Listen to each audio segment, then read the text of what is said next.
இந்த கன்னிராசிக்காரர்களை பொறுத்த வரைக்குமே எப்போதுமே இவங்க ரொம்ப நிதானசாலிங்க. எந்த ஒரு பிரச்சனை வந்தாலும் சரி, இல்ல எவ்வளவு பெரிய கஷ்டங்கள் வந்தாலும் சரி, எல்லாருமே என்ன செய்வாங்க, கஷ்டமோ இல்ல பிரச்சனை வரும்போது தாம் தூம்னு குதிச்சு அந்த பிரச்சனை இவர்களே செஞ்சிருந்தாலும் அது நான் செய்யல அவங்க தான் செஞ்சாங்கன்ற மாதிரி அந்த திசையவே திருப்பி விட்டு போயிருவாங்க. பார்த்துருப்பீங்க, நிறைய இடங்கள்ல நீங்க பார்த்துருப்பீங்க இந்த கன்னிராசிக்காரர்கள்.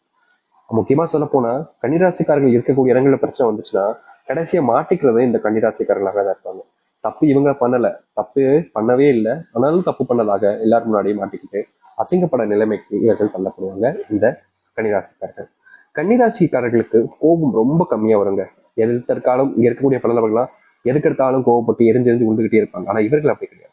ரொம்ப பொறுமைசாலிங்க, ரொம்ப அமைதியா இருப்பாங்க. எல்லார் மேலேயுமே அன்பு பாசத்தை அள்ளி காமிக்கக்கூடிய நபர்கள்னா அது இவர்கள் தான். என்னதான் இந்த கன்னிராசிக்காரர்கள் அன்பையும் பாசத்தையும் இல்ல மற்ற விஷயங்கள்ல சரியான நேர்கோட்டுல சென்றாலும் இவர்களுடைய வாழ்க்கையில கன்னிராசிக்காரர்களுக்கு அந்த நேர்கோட்டிலையும் தடைகள் என்பது இருக்கத்தானே செய்யும். அப்படித்தாங்க இவர்களுடைய வாழ்க்கையில இவர்கள் எந்த ஒரு உண்மையை பேசினாலும் சரி, இல்ல ஒருத்தங்களுக்கு நல்லது நடக்கணுன்ற ஒரு விஷயத்த சொன்னாலும் சரி, இப்ப பொய் பேசுறான் அப்படின்னு சொல்ல ஆரம்பிப்பாங்க. பொய் பேசுறான்னு சொல்ல ஆரம்பிச்ச இடத்துல இருந்து மாறி கொஞ்சம் கொஞ்சமா மாறி இவன் ஏமாத்துறான், இவன் நம்பிக்கை துரோகம் பண்றான், இவன் சொல்றத நம்பாதீங்க, இவன் கெட்டவன் தப்பானவன் அப்படின்ற மாதிரி கன்னிராசிக்காரர்களை எல்லோர் முன்பும் அசிங்கப்படுத்துவாங்க. முக்கியமா சொல்ல போனா கன்னிராசிக்காரங்க ஆம்பளைங்களுக்கு தானுங்க இந்த பிரச்சனை, பொண்ணுங்களுக்கு இந்த பிரச்சனை இல்லைன்னு சொல்லுவாங்க. ஆனா உண்மை என்னன்னா இரு நபர்களுக்குமே இந்த ஒரு தடங்கல்கள் என்பது ஏற்படும். சில நபர்களா இருக்கிறாங்க, இதை எப்படி சொல்றோம்னா நம்ம சொல்லக்கூடிய இந்த ஒரு வாக்குகளை நீங்க பெண்களுக்கு சொல்லணுங்க, ஆண்களுக்கு தானே சொல்றீங்க அப்படின்னு நினைப்பாங்க. அப்படி கிடையாது. இரு நபர்களுக்குமே இது பொருந்தும். அந்த அளவுக்கான சிறந்த ஒரு விஷயமா தான் இருக்குது. அதனால கன்னிராசினுடைய வாழ்க்கையில இது நடக்குது. இது மட்டும் இல்லைங்க, கன்னிராசிக்காரர்கள் காதல்ன்ற ஒரு விஷயத்துல ரொம்ப அதிகமா அவங்கள காதலிச்சாங்க. முக்கியமா அதுல வெளியிருந்து வெளியே வர முடியலையேன்ற ஒரு வருத்தம். ஒருத்தவங்களை காதலிச்சுட்டோம், அவங்க நம்மளை ஏமாத்திட்டாங்க, துரோகம் பண்ணிட்டாங்க தெரியுது, அதை ஏன் நம்மளால ஏத்துக்க முடியல, அக்செப்ட் பண்ணிக்க முடியல. நம்மளை மாத்தணும் தான் நினைக்கிறேன், என்ன நான் மாத்திக்க தான் நினைக்கிறேன் சாமி, ஆனாலும் முடியல. அவங்களுக்கு அவங்க மேல நான் அவ்வளவு காதல வச்சுட்டணும், எனக்கே தெரியலையே. நான் முதல்ல அவங்க என்னை விட்டு போகும்போது சரி போனா போயிட்டு போறேன், அவங்களுடைய வாழ்க்கை அவங்க வாழட்டும் தான் நான் விட்டுட்டேன், பெருசா எனக்கு பாதிப்பு இருக்காதுன்னு நினைச்சேன். ஆனா இப்போ நித்தம் அவங்க என்னை விட்டு போயிட்டு 5-6 வருஷம் ஆச்சு சாமி, ஆனாலும் அவங்க என்னால மறக்க முடியல. அந்த மனசு அந்த நொடி பொழுதுல அப்படியே அவங்க நினைச்சுக்கிட்டே இருக்கு. ஒரு நிமிஷத்துல எதையோ நினைச்சுக்கிட்டு இருப்பேன், டப்புன்னு அவங்க நினைப்பா கண்ணீர் வந்துடும் கண்ணில் இருந்து.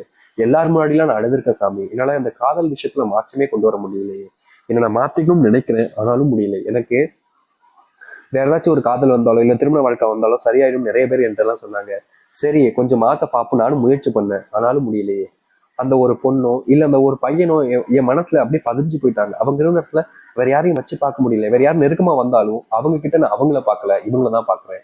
அப்படி இருக்கும்போது என்னால இப்படி வேற ஒருத்தவங்களை நினைச்சு பார்க்க முடியும்னு இவர்களுடைய வாழ்க்கையில நித்தம் கஷ்டப்பட்டிருக்காங்க கன்னிராசிக்காரர்கள். இந்த அளவுக்கு காதல்ல யாருமே இருக்க மாட்டாங்கங்க. இன்னைக்கு காதலிக்கிறாங்களா, பிரேக்கப் ஆகுற நாளைக்கு சரி அவ்வளவுதான், அடுத்த பொண்ணு ஒரு அடுத்த பையன் அப்படின்னு போய்கிட்டே இருப்பாங்க. ஆனா இவர்களுடைய வாழ்க்கையில மட்டும் அது முடியாத காரியமாக தான் இன்றைய நாள் வரைக்கும் இருக்கு. இது காதல்ல மட்டும் இல்லைங்க, ஒரு விஷயம் இவர்களுக்கு பிடிச்சிருந்துச்சு, அது கிடைக்காம போயிடுச்சு அப்படின்னா அது எந்த ஒரு விஷயமாக இருந்தாலும் சரி, அது அந்த ஒரு இடத்துக்கு வேற ஒண்ணு வைக்கணும் அப்படின்னா அது முடியாத ஒரு விஷயமாக தான் இவர்கள் இப்ப வரைக்கும் பார்த்துக்கிட்டு இருக்காங்க. இவர்களுடைய வாழ்க்கையில சில விஷயங்கள் கிடைக்கிற மாதிரி வந்து கிடைக்காமலும் இருக்கு. ஆனா உயிர் மட்டுமே மிச்சம் இருக்கு அப்படின்ற ஒரு விஷயத்த வச்சுதான் இவர்களுடைய வாழ்க்கையில வாழ்ந்துகிட்டு இருந்தாங்க. இப்படிப்பட்ட துன்பங்களை மட்டுமே பார்த்த கன்னிராசிக்காரர்களுக்கு இனி துன்பம் என்பது இல்லாமல் முழுவதுமாக தீரப்போகும். இது நாள் வரைக்கும் எதெல்லாம் இவர்களுக்கு பிரச்சனையாகவும் கஷ்டமாகவும் துன்பமாக இருந்துச்சோ அது அனைத்திற்குமான தீர்வுகள் கிடைக்கக்கூடிய காலங்களாக இருக்க போகுது. இவர்களுடைய வாழ்க்கையில பெரும் அளவிலான கஷ்டங்கள் என்பது இருந்திருக்கலாம், ஆனா இனி கஷ்டம் என்பது இல்லாமல் காணாமல் போக போகுது. சரி, இவர்களுடைய வாழ்க்கை எப்படி மாறப்போகுது, எந்த அளவுக்கு நல்லது நடக்க போகுது என்பதை பற்றி இந்த ஒரு பதிவுல பார்ப்போம். அதற்கு முன்னாடி இந்த கன்னிராசிக்காரர்கள் நம்முடைய சேனலுக்கு புதிய பார்வைகள் இருக்கணும். இது வரைக்கும் நம்ம சேனல் சப்ஸ்கிரைப் பண்ணாம பாக்குற போதும் சேனல் மறக்காம சப்ஸ்கிரைப் பண்ணிக்கோங்க. பக்கத்தில் இருக்கக்கூடிய பெல் ஐக்கானை கிளிக் பண்ணிக்கோங்க. அப்பதான் நம்ம போடக்கூடிய அனைத்து தகவல்களும் உங்களுக்கு நோட்டிஃபிகேஷன் வந்து கொண்டிருக்கும். முடிஞ்ச அளவுக்கு வீடியோவை ஸ்கிப் பண்ணாம பாருங்க, அப்பதான் நம்ம சொல்லக்கூடிய விஷயங்கள் அனைத்தும் தெளிவாக புரியும். கன்னிராசிக்கார அன்பர்களே, நீங்க ஆயுசுக்கும் இன்னைக்கு எடுத்துக்கிட்டாலும் சரிங்க, இவர்களுடைய சிறு வயசுல இருந்து இன்னைக்கு எடுத்துக்கிட்டாலும் பணம் அப்படின்ற ஒரு விஷயத்துல சேர்த்து வைக்கணும் அப்படின்ற ஒரு ஆர்வமும் சேர்த்து வைக்கக்கூடிய எண்ணம் கொண்டு வரணும். அதாவது எப்படி சொல்றேன்னா, ஒருத்தவங்களுக்கு ஒரு 10 ரூபாய் கிடைக்கும் அப்படின்னா டக்குனு போய் ஏதாச்சும் வாங்கி சாப்பிட்டு வந்துடும் அப்படின்னு சின்ன வயசுல நினைப்பாங்க. ஆனா இவர்கள் என்னத்தை சாப்பிட அப்படின்ற மாதிரி பணத்தெல்லாம் சேர்த்து வைப்பாங்க. ஏன்னா இவங்களுடைய அப்பா அம்மா படக்கூடிய கஷ்டத்தை பார்க்கும்போது இவருடைய மனசு அவ்வளவு வேதனை இருந்துச்சு. அந்த சில டைம்லாம் இவங்களுக்கு 1 ரூபாய் 2 ரூபாய் கிடைக்கிறது ரொம்ப கஷ்டங்க. இப்ப சொல்லலை, அதாவது இன்றைய காலங்கள்ல இந்த 1 ரூபாய் 2 ரூபாய்ங்கிறது ஒரு பணமாகவே இல்லை. ஆனா ஒரு 2000 இல்ல அதற்கு முன்பு காலகட்டங்கள்லாம் ₹1 மிகப்பெரிய ஒரு ரூபாயை பார்த்தாங்க. அப்படிப்பட்ட அந்த ₹1 இவங்களுக்கு கிடைக்கிறதுனாலே ஆச்சரியமா போகும். எனக்கு ₹1 கொடுத்தாங்களே எங்க அப்பா, எங்க சொந்தக்காரங்க வந்து ₹1 அப்படின்னா அந்த ₹1 கூட இவங்க பயங்கரமா சேர்த்து வைப்பாங்க. எப்பவுமே காசை வீணடிக்காத ஒரு நபர்கள்னா அது கன்னிராசிக்காரர்கள் தான். நீண்ட வரைக்கும் இவருடைய குணம் அப்படிதான் இருக்கு. ஆனா என்ன பிரச்சனைனா, இவர்களுடைய குணம் அப்படி இருந்தா போதுமா? இவங்களுடைய வீட்டுக்கு வந்திருக்கக்கூடிய கணவன் இல்ல மனைவியாக இருக்கலாம், இல்ல பிள்ளைகளாக இருக்கலாம், அவங்களுக்கும் அந்த குணம் இருக்கணும்ல, அப்படி கிடையாது. அதாவது எப்படி சொல்றேன்னா, வாத்தியார் பிள்ளை முட்டாள் அப்படின்னு சொல்லுவாங்க, கேள்விப்பட்டிருக்கீங்களா? வாத்தியார் அறிவாளி, நல்லா படிக்கிறாள் நல்லதான், ஆனா பிள்ளை வந்து முட்டாளாய். அது மாதிரிதாங்க இந்த கன்னிராசியுடைய வாழ்க்கையில இவர்கள் பணத்தை ஓடி ஓடி சேர்த்து வச்சாங்க. ஆனா அதை செலவு பண்றதுக்கு யாராச்சும் வேணும்ல அப்படின்னு இந்த காலகட்டங்களில் இப்படித்தான் இருக்காங்க. பணத்தை அவங்க சேர்த்து வச்சுட்டு போயிட்டாங்க, நானும் சேர்த்து வைக்கேன், செலவு யார் பண்ணுவா, சேர்த்துக்கிட்டே தானே இருக்கும் அப்படின்ற மாதிரி இப்ப இருக்கக்கூடிய இளைஞர்கள் எல்லாருமே பணத்தை செலவு பண்றதா குறியா இருப்பாங்க. அப்படி சிலப்பட்ட விஷயங்களால பணத்தை அதிகமா செலவு பண்ணி பண்ணி பண்ணி கடைசியில பணம் இல்லாம ரொம்ப கஷ்டத்துல பட்டாங்க இவர்களுடைய வாழ்க்கை. இவர்கள் செல்வத்தை சேர்த்து வைக்க நினைப்பாங்க. முக்கியமா ஒரு சில காலங்களில் பணம் நிறைய வந்துச்சு, அப்பெல்லாம் தவிர்த்துட்டாங்க. இப்ப இருக்கக்கூடிய காலத்துல என்ன நடக்குது, கணிதத்தினுடைய பணம் எல்லாம் போனதுக்கு அப்புறமா பணத்தை சேர்த்து வச்சுக்கலாமோ, தப்பு பண்ணிட்டேன் அப்படின்னு ஒரு வருத்தம். தான் பிள்ளைங்க சந்தோஷமா இருக்குன்ற ஒரு எண்ணத்துலதான் இவர்கள் பணத்தை பிள்ளைகளுக்காகவும் குடும்பத்துக்காகவும் செலவு பண்ணாங்க. ஆனா கடைசியில இவர்களுக்கு புரிஞ்சது, பணத்தை நம்ம ரொம்ப அதிகமா செலவு பண்றோம் போல அப்படின்ற மாதிரி.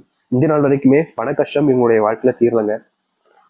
எவ்வளவுதான் வேலைக்கு போனாலும் சரி, வேலைக்கு போயிட்டு வீட்டுக்கு வந்தா கையில பாசே நிக்காது. என்ன மாச சம்பளமானாலும் சரி, இல்ல எப்போனாலும் சரிங்க, பணம் வந்த வந்த கண்ணோட்டத்துல எப்படி வந்துச்சு எப்படி போனுச்சுன்றே தெரியாத அளவுக்கு இவர்களுடைய வாழ்க்கையில இந்த செல்வம் அப்படின்றது மிகப்பெரிய பிரச்சனையா மாறிடுச்சு. இதற்கு முன்பு வரைக்கும் இந்த கன்னிராசினுடைய வாழ்க்கையில இந்த அளவுக்கு செல்வ கஷ்டம் இருக்கல. ஏதோ வரும் போகும் அப்படின்ற மாதிரி இருந்துச்சு. ஆனா நாட்கள் கடக்கும் போதுதான் இவங்களுக்கு புரிஞ்சிச்சு, நம்ம செல்வத்தினுடைய உச்சக்கட்ட கஷ்டங்களும் இருக்கும், இதற்கு தீர்வே கிடைக்காது, இனி இல்ல இதுல இருந்து மாறவே முடியாதுன்ற அளவுக்கு கஷ்டப்பட்டுக்கிட்டு இருக்கோம்ன்ற அளவுக்கு மனசுக்குள்ள பல வேதனைகளை வச்சிருந்தாங்க. ஏன்னா பணம் பிரச்சனை அப்படின்னா இது யாருக்கு தாங்க பெரிய விஷயமா இருக்கு. எப்படி சொல்றேன்னா, ஒரு பண கஷ்டம் வந்துருச்சு அப்படின்னாலே யார் கேட்டு நமக்கு கொடுப்பாங்க, யார்கிட்ட கேட்கணும்னு தெரியாம நம்மளே நமக்கு நானே குழம்பி போயிடுவாங்க. அப்படிதான் கன்னிராசினுடைய வாழ்க்கையிலையும் பண கஷ்டம் வந்ததுக்கு அப்புறமா யார்கிட்ட கேட்கணும்னு தெரியல, யார் நமக்கு உதவுவாங்கன்னு கூட தெரியாம தினமும் தினமும் அழுது கண்ணீரோடு தான் இருந்தாங்க. இவர்களுடைய வாழ்க்கையில இனி வரக்கூடிய காலங்கள்ல தீர்வுகள் கிடைக்காதான்னு தேடாத நாட்கள் கிடையாது. இப்படிப்பட்ட மாற்றத்திற்கான காலங்களாக இனி அமைய போகுது. அது மட்டும் இல்லைங்க, இவர்களுக்கு இந்த செல்வ கஷ்டம் தீர்ந்தாலும் ஒரு நல்ல வேலை வேணுமே சாமி, நானும் ஒரு நல்ல வேலைக்கு முயற்சி பண்றேன்னா ஆனா நடக்க மாட்டேக்கே, ரொம்ப காலமா நான் வேலை தேடி போற இடத்துல எங்களை அவமானப்படுத்துறாங்க, அசிங்கப்படுத்துறாங்க, ஆனா வேலை யாரும் கொடுக்க மாட்டாங்க. ஒரு சில இடங்கள்ல எங்களை ரொம்பவே கேவலமா மட்டமா பாக்குறாங்க. வேலை தான் கேட்க வந்திருக்கோம், அவங்களுக்கு ஒன்றும் அடிமை இல்லையே சாமி, அவங்க என்ன எப்படி நடத்துறாங்கன்ற ஒரு கோபமும் எங்களுக்கு வரதான் செய்யுதுன்னு கணிதாசிக்காரர்களுடைய மனசுல இருக்கத்தான் செய்யுது. இதற்கெல்லாம் தீர்வு கிடைக்காதான இவர்கள் யோசிக்காத நாட்கள் கிடையாது. அப்படிப்பட்ட விஷயங்கள்ல இனி வரக்கூடிய காலங்கள்ல இவர்களுக்கு முழுவதுமான மாற்றங்களும் நன்மைகள் நடக்க ஆரம்பிக்கும். இவர்கள் எடுக்கக்கூடிய ஒரு ஒரு முடிவிலையும் சரிங்க அர்த்தமானதாக இருக்கும். இதற்கு முன்பெல்லாம் கன்னிராசிக்காரர்கள் முடிவெடுத்தாங்க அப்படின்னாலே பல நபர்கள் ரொம்ப எளிமையா விட்டு போயிருவாங்க, மதிக்க கூட மாட்டாங்க. ஆனா இனி வரக்கூடிய முடிவுகளும் சரி, இவர் எடுக்கக்கூடிய செஞ்சக்கூடிய செயல்களும் சரி ரொம்ப அர்த்தமுள்ளதாக இருப்பதால மற்ற நபர்கள் நீ சொன்னா கரெக்டா இருக்கும், நீ சொல்லி நான் தட்டுவானா அப்படின்ற மாதிரி எல்லோருமே கேட்க ஆரம்பிப்பாங்க. அதுவும் தொழில் இது போன்ற விஷயங்கள் எல்லாத்துலயும் முழுவதுமான மாற்றங்களை சந்திக்க ஆரம்பிப்பாங்க. இன்றைய நாள் வரைக்குமே இவர்களுடைய வாழ்க்கையில தினமும் இந்த கடன் பிரச்சனை இருந்துச்சு. முக்கியமா இவருடைய குடும்பத்தார்கள் பல மடங்கு செல்வத்தை செலவு பண்ணிட்டாங்க அப்படின்னு சொல்ல பார்த்தீங்களா, மாற்றங்கள் கிடைக்காதான்னு இருக்கக்கூடிய உங்களுடைய வாழ்க்கையில இது போன்ற விஷயங்கள்ல முழுவதுமான மாற்றங்களை நீங்க சந்திப்பீங்க. கன்னிராசினுடைய வாழ்க்கையில இனி இது போன்ற கஷ்டங்கள் என்பது காணாமல் போகும். நீங்க எடுக்கக்கூடிய சின்ன சின்ன முயற்சிகளிலும் முன்னேற்றங்கள் என்பதுதாங்க இருக்க போகுது. இதற்கு முன்பெல்லாம் ஒரு சில விஷயங்கள் உங்களுடைய வாழ்க்கையில துன்பத்தை கொடுத்திருக்கும், ஆனா தீர்வுகளை தேடி நீங்க அலையாத நாட்களே கிடையாது. அப்படி அலைஞ்சும் உங்களுடைய வாழ்க்கையில தீர்வுகள் கிடைச்சிருக்காதுல்ல. இது போன்ற மாற்றங்களுக்கு ஏற்ற காலங்களாக தான் இப்ப அமைய போகுது இந்த கன்னிராசினுடைய வாழ்க்கையில.